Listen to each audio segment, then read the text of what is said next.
It's been a while since I've put up a video. This is a difficult time of the year for me. Seasonal affective disorder, even using my bright lights and taking my vitamin D.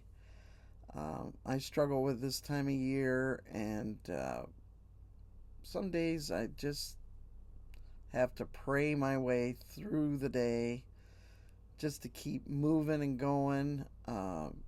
God helps me when I lean on Him. I've got some meds that help. I've got counseling that helps, but it's a weight that I have to carry for a few months, and then things usually improve. I know pastors aren't supposed to talk about stuff like that, but that's where I live, and the Lord helps me through, and I'm grateful for that. I've been looking in my own personal devotions at the story of Joseph. Just finished it up this morning, and he persevered through some amazing circumstances. I think of him in that prison for the 2 years as he's waiting, wondering, this guy must have forgot me, even though I interpreted his dream correctly. What is going on? But he just keeps going and swinging at life and doing things the Lord's way, and trusting.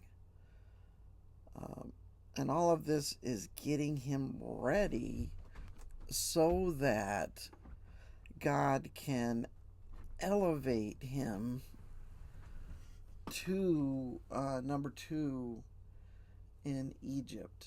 Pretty tremendous. The thing that got me this morning is the brothers, when they have to go back to their father Jacob and say, hey, guess what? Joseph's alive and he's a powerful guy in Egypt and he's invited us down there. Of course, there's all the excitement of that, and Jacob just being overcome that his son that he thought was lost is alive and all of that.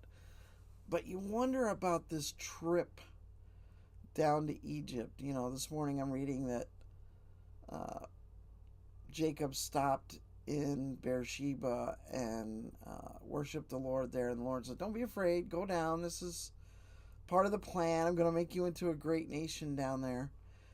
But when they left from there, it's a couple weeks trip,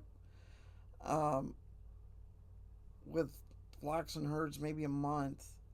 As the excitement wears off, Jacob must have been like, guys, sons, didn't you bring me back?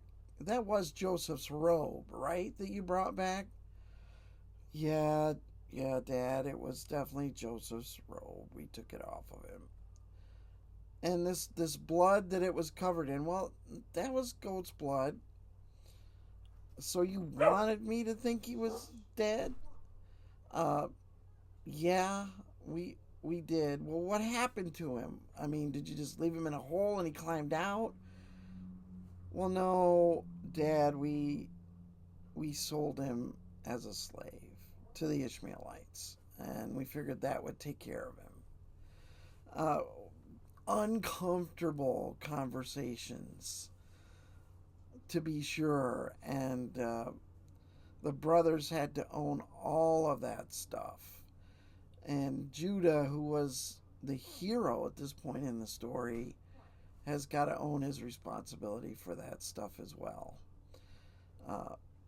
Definitely some uncomfortable conversations going on the way down. But in those uncomfortable conversations, they were also making things right between them and their father, and frankly, between them and their God.